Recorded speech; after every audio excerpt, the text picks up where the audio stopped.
कोई हल दिख ना रहा। तो बैसाख महीने में शिव सप्त तीर्थ का एक अनुष्ठान अपने जीवन में जरूर करें। मट्टी के पात्र में जल भरना और मट्टी के पात्र में जल भरकर प्रतिदिन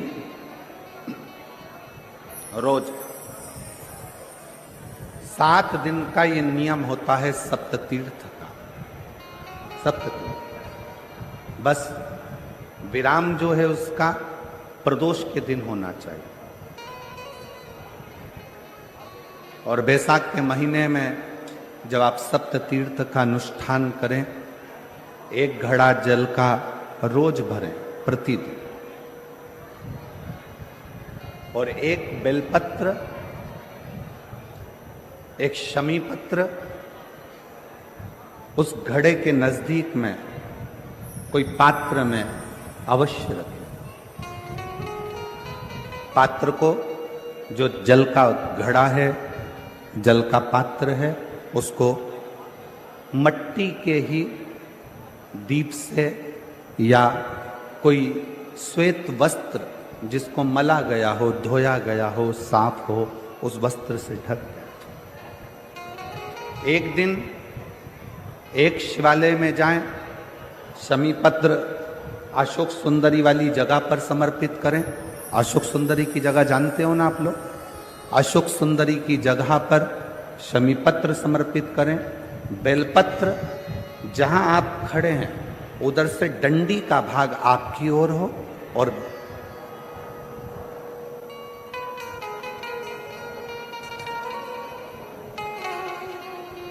जहां आप खड़े हैं वहां डंडी का भाग आपकी ओर हो और बेलपत्र शिव जी को समर्पित करा जाए।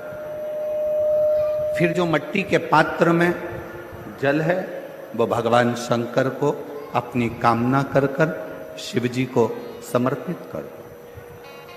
संतान के लिए कर रहे हो तो वहीं से जल को एक कटोरी में, एक पात्र में झेल लीजिए। उस जल का आधा भाग नंदी के पास बैठकर आप ग्रहण कर लो, आधा भाग अपने पति को देना प्रारंभ कर दो। कोई रोग के लिए कर रहे हो, किसी बीमारी के लिए कर रहे हो, तो वो जल आप अपने घर की देहली में प्रवेश करने के पहले अपने मुख में उसको ग्रहण कर लो। एक दिन में एक शिवालय, दूसरे दिन दूसरा शिवालय, तीसरे दिन तीसरा शिवालय। अगर अपने नगर में, अपने गांव में, अपने क्षेत्र में 7 शंकर के मंदिर नहीं हो, यदि अपने गांव में, अपने नगर में, अपने क्षेत्र में 7 शंकर के शिवालय नहीं हो, तो मिट्टी का शिवलिंग बनाकर उस पे चढ़ा, पर रोज एक शिवालय अलग होना चाहिए। प्रति प्रदोष के दिन जब आप इस सप्ततीर्थ का विराम करेंगे, उस समय पर जल, जब प्रदोष काल आए, प्रदोष काल का जब समय हो जल चढ़ाओ सुबेरे, पर प्रदोष काल का जब समय हो उस जल का पान उस प्रदोष काल में कर लेना। प्रदोष को, जो प्रदोष काल में उस जल को शंकर का पंचाक्षर मंत्र नमः शिवाय, षडाक्षर मंत्र ओम नमः शिवाय या श्री शिवाय नमस्तुभ्यम बोलकर प्रदोष काल में उस जल का पान करें। बाबा को प्रार्थना करें, शिव से विनय करें। ये नियम केवल बैसाख के महीने में होता है, इसको बाकी के महीने में नहीं किया जाता है। इसको बाकी के महीने में नहीं करते, केवल बैसाख। अब जरा माताएं बड़ा ध्यान लगाकर सुनिएगा, कथा चूके ना। आपको 10 जगह जाकर सिर नवाने की जरूरत ना पड़े, एक महादेव के चरणों से ही आपका आनंद सुख प्राप्त हो जाए। एक मट्टी का पात्र, और मट्टी का अगर कोई कलश है छोटा सा, उस कलश के ऊपर तांबे का कलश,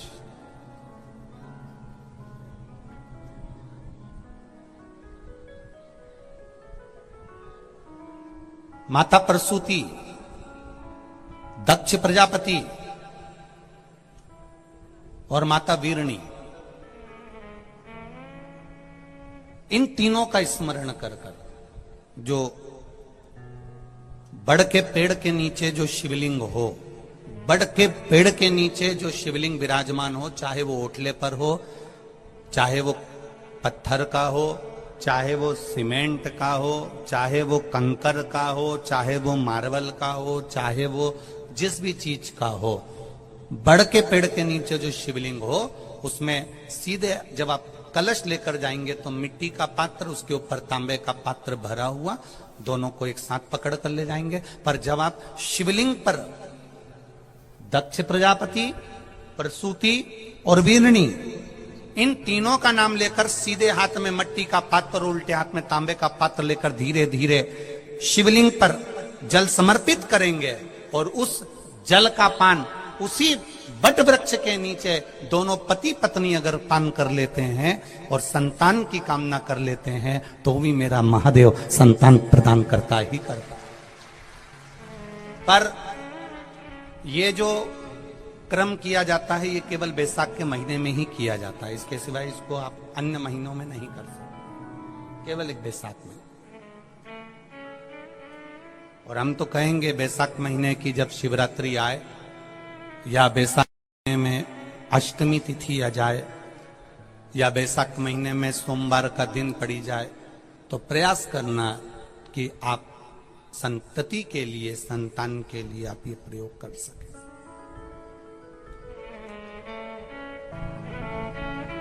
खाली न जाता कोई दर से तुम्हारे, मैं भी खड़ा हूं नंदी बाहे पसारे।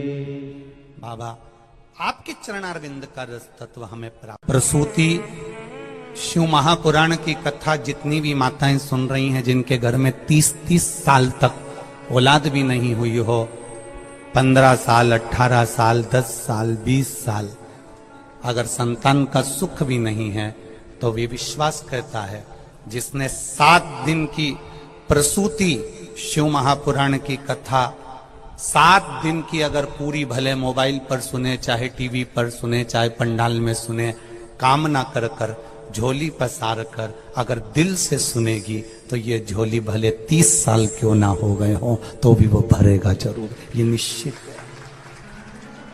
बैसाख के महीने में पार्थिव शिवलिंग के निर्माण का, और उसमें एक बात कही गई कि जब संसार का मनुष्य मृत्यु लोक में रहने वाला मानव, मृत्यु लोक में रहने वाला मनुष्य मिट्टी के शिवलिंग का निर्माण करता है, पार्थिव शिवलिंग का निर्माण करता है, और जिस घर में पार्थिव शिवलिंग का निर्माण होकर उसकी पूजन होती है, घर का सदस्य उस पर अगर एक बूंद जल समर्पित कर देता है तो जितने घर के सदस्य होते हैं उस पार्थिव शिवलिंग के निर्माण को करने वाले होते हैं, पूजन करने वाले होते हैं, उनको 6 महीने तक किसी बड़ी बाधाओं को झेलना नहीं पड़ता, वो दुख अपने आप कट जाएगा।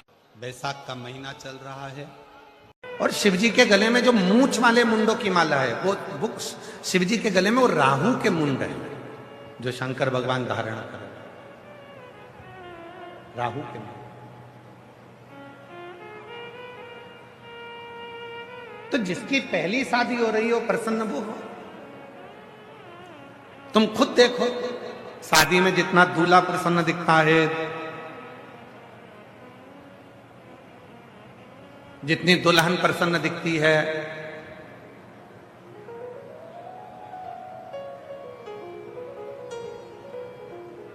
उतना कोई प्रसन्न नहीं दिखता, क्योंकि सबको मालूम है विवाह होने के बाद में जो परिस्थिति का बोझा हमारे सिर पर आएगा, जो बोझ हमारे सिर पर आएगा उसको हमको झेलना पड़ेगा। और प्रसन्नता किस चीज के लिए? समता के भाव, उसमें कोई भेद नहीं है, समता का। और जिसने अपनी जिंदगी को समता में जीना प्रारंभ कर लिया, दुख आया कोई बात नहीं, इतने समय सुख तो होगा, कोई बात नहीं, अच्छा आएगा, समय बदलेगा, आएगा। कितना सुंदर कहा। अग्नि पुराण में वर्णन आता है, स्वयं अग्नि पुराण में वर्णन करते हैं, सूर्य नारायण भगवान अपनी धर्म पत्नी संध्या से कहते हैं, संध्या सुन, पृथ्वी पर जितने भी तीर्थ हैं ये भक्ति भी देंगे और शक्ति भी देंगे। संध्या, पृथ्वी पर जितने तीर्थ हैं, आप वृंदावन जाइए, आप अयोध्या जाइए, आप जहां द्वारका जाइए, जगन्नाथ जाइए, आप आप जहां जाना चाहो, बद्रीश जाइए, आप जहां मर्जी पड़े वहां जाओ और तीर्थों का दर्शन करो। दुनिया के जितने तीर्थ हैं, भगवान सूर्य नारायण माता संध्या से कहते हैं ये भक्ति भी देते हैं और शक्ति भी देते हैं। इसलिए हमारे सनातन धर्म में कहा जाता है कि तीर्थ यात्रा जरूर करा करो, तीर्थ में जरूर जाया करो, वहां भक्ति भी मिलेगी और शक्ति भी मिलेगी। भक्ति और शक्ति ये दोनों मिलती। पर सूर्य नारायण भगवान ने माता संध्या से कहा, संध्या, दुनिया के जितने तीर्थ हैं ये भक्ति देते हैं, शक्ति देते हैं, पर दुनिया में शंकर भगवान के जितने ज्योतिर्लिंग हैं वो 12 ज्योतिर्लिंग दुनिया की तकदीर बदल देते हैं। ये 12 ज्योतिर्लिंग दुनिया की तकदीर बदलने वाले हैं। याद रखना, तीर्थ भक्ति देगा, शक्ति देगा, पर तुम्हारी तकदीर को बदलने की सामर्थ्यता यदि कहीं मिलेगी तो वो 12 ज्योतिर्लिंग में भगवान शंकर का जब तुम दर्शन करोगे। तो कितने ज्योतिर्लिंग हैं? जम के बोलो जरा, जम के। 12। महीने कितने हैं? 12। क्यों 12 ज्योतिर्लिंग 12 महीने के लिए बनाए गए? भगवान शंकर का ये चरित्र स्वयं सूर्य नारायण भगवान अग्नि पुराण के अंतर्गत वर्णन करते हैं। सूर्य नारायण भगवान का उपदेश देते हुए संध्या से कहते हैं, संध्या, ये 12 महीने के 12 ज्योतिर्लिंग बनाए गए हैं। तुम्हारा जो महीना बेकार चल रहा हो, जिस महीने में तुम टूट कर गिर चुके हो, उस महीने में एक ज्योतिर्लिंग में जाकर एक रात्रि का विश्राम कर कर, दर्शन कर कर, शिखर दर्शन कर कर अपने नक्षत्र को, अपने ग्रह को, अपने विचारों को बदल दो। ये 12 ज्योतिर्लिंग क्या करते हैं? भक्ति अपनी जगह, शक्ति अपनी जगह। ये 12 ज्योतिर्लिंग मनुष्य के समय को, मनुष्य की तकदीर को बदल कर रख देते हैं। अगर दुख है तो सुख का अनुभव वो करना प्रारंभ कर देता है, सुख का। और शिव महापुराण में एक बात कही, ये तो हो गई अग्नि पुराण की बात। शिव महापुराण के कुमार खंड में, शिव महापुराण के कुमार खंड में वर्णन करते हुए श्री वेद व्यास जी वर्णन करते हैं कि यदि संसार का मनुष्य 12 ज्योतिर्लिंग में दर्शन करने नहीं जा सकता तो अपने घर के नजदीक में जो शिवलिंग विराजमान है, उस शिवलिंग पर जब वो जल चढ़ाना प्रारंभ करता है तो 12 ज्योतिर्लिंग के देव भी उसको स्वीकार कर कर उसका समय पलटना प्रारंभ कर देते हैं, उसका समय। और इसके प्रमाण शिव महापुराण वर्णन करते हैं। एक पत्र है, अच्छा है, देखिए।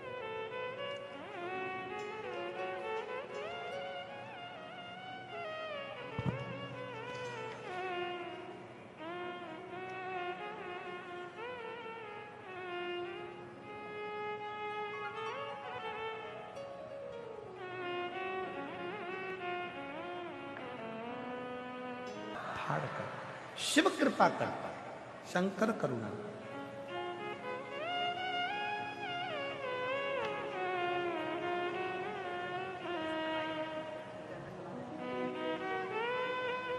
हमारे जो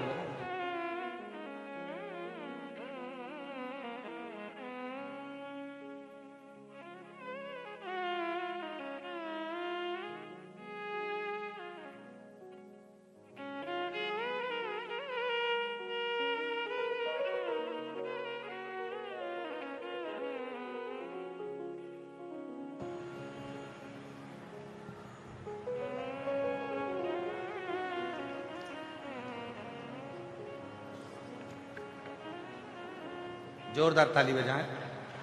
बाबा की कृपा, शिव तत्व।